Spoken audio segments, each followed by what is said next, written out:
name is Fiedler, and I chose the creation of insulin. Hi, my name is Fiedler.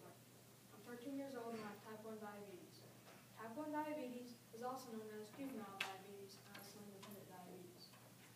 Diabetes is an irreversible disease, which means the pancreas produces little to no insulin at all. Insulin is a hormone in the body which is used to allow glucose inside to produce energy. 35 million people in the world have type 1 diabetes. I know it sounds like a bunch, but it's actually only 1%. How did I get so lucky? The creation of insulin and its use to treat type 1 diabetes was the turning point in a life versus death situation for any type 1 diabetic. Before the creation of insulin, a diabetic's lifespan was sentenced to 4 years. Now, with the creation of insulin, a diabetic can live a long and healthy life. Just imagine what it must have been like in summer of 1921 with Dr. Banting's birth in Toronto, Canada. And Dr. Frederick Banting was busy in his lab, and he knew he was on to something. We're losing too many children to this diabetes disease. Too many children. There must be a way to find a cure. Some way. There has to be a way. We know from the German scientists' work in the late 1800s that the pancreas has two functions: to produce digestive juices and to produce a substance that is used to help control blood sugar. Those digestive juices must be harming the substance that is used to help control blood sugar. If I could isolate the substance in the pancreas, I could solve the mystery to diabetes. We've been working with diabetic gods here lately. Maybe I could isolate the substance in one of their pancreases. So I'll tie off the duct here so I can remove it like so. I'll slice it up and freeze it with a mixture of salt and water.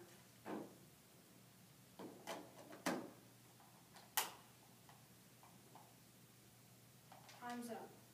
Pieces are halfway frozen. Now I'll grind them and filter them. Voila! I've isolated the substance. I think I'll call it insulin. Now to try it on one of those diabetic dogs.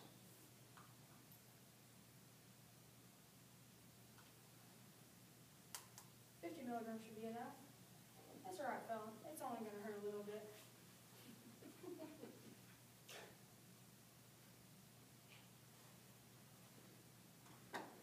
Eureka! It works.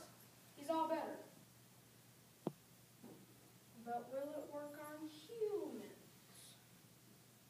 Maybe I could get in contact with that Leonard Thompson kid. I heard he's 14 years old and has been dealing with diabetes for a few years now. He could be my first patient. He's probably almost on death's door with diabetes. And indeed, Leonard Thompson was Dr. Banting's first patient, and there were many, many more after that.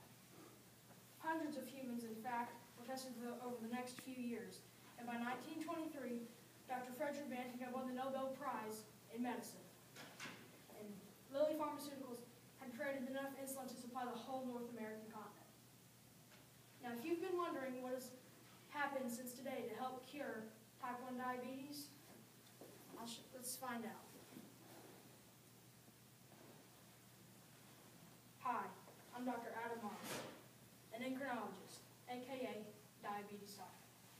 Diabetes stinks, but it is much more manageable today. Today, you can get insulin in a shot, pen, or pump. There's even an app on your smartphone to help you control your blood levels. I recommend the pump for active diabetics.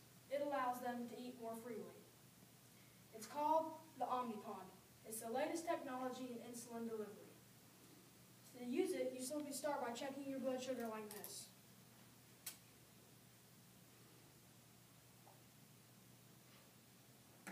It tells you your blood sugar.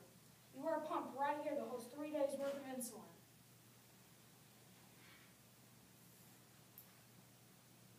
Now, let's say you're going to have a snack before the big game. You're going to need insulin to convert the sugar into energy. So you simply tell your meter how many carbs you're going to eat, like 23 grams or so, and then it automatically tells you how much insulin is needed based on the number of carbs you're going to eat and how high your blood sugar was. You confirm it's correct, and then it wirelessly dispenses the insulin into you.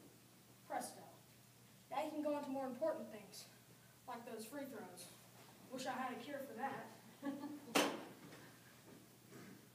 Thanks, Dr. Moss. And I agree. The Omnipod makes checking and bolusing much easier, and it beats taking a shot every day after every meal. But are they ever going to find a cure? They're actually getting closer every day to finding a cure. With organizations like JDRF, scientists can afford to continue their research. Hi, it's great to be a JDRF member. JDRF stands for Juvenile Diabetes Research Foundation. We get to learn about and financially support the research that is being done to help cure type 1 diabetes. Some of the research that is being done to help find a cure is the transplant of isolate cells. The key challenge of this project is to find enough isolate cells. This is being worked on by the College of Alberta in Edmonton, Canada. Another area of research is the artificial pancreas transplant. This replaces the entire pancreas and replaces it with a new one, a new artificial one. The key challenge of this project is the user would have to wear a pump on the outside part of the body to distribute insulin when it is needed, and it would have to be changed every few days. A lot to manage. But the good thing about this project is it eliminates rejection completely. Another area of research is the microchip. This is being worked on by Imperial London College. This silicone chip is implanted into the body to monitor blood sugar levels. But a pump would still have to be worn to supply insulin when it is needed. Now this is not a cure, but it is a step forward to needles and fewer needles. Can you imagine a day without having needles? Yes, I can imagine a day without needles, and I can't wait to once again be needleless. Hi, my name is Clay Fiedler. I'm 13 years old, and before the creation of insulin, I'd have died by my senior year in high school. Now, with the creation of insulin, I have a chance to live a long and healthy life, just like you. And who knows, maybe one day I'll turn out like one of these famous type 1 diabetics. Like Chris Freeman, the first type 1 diabetic in the Olympics. Or maybe even Jay Cutler, the Bears quarterback. Or maybe even a rock star like Nick Jonas. But no matter what, diabetes will not keep me on the sideline. And with the creation of insulin, the future is up to me.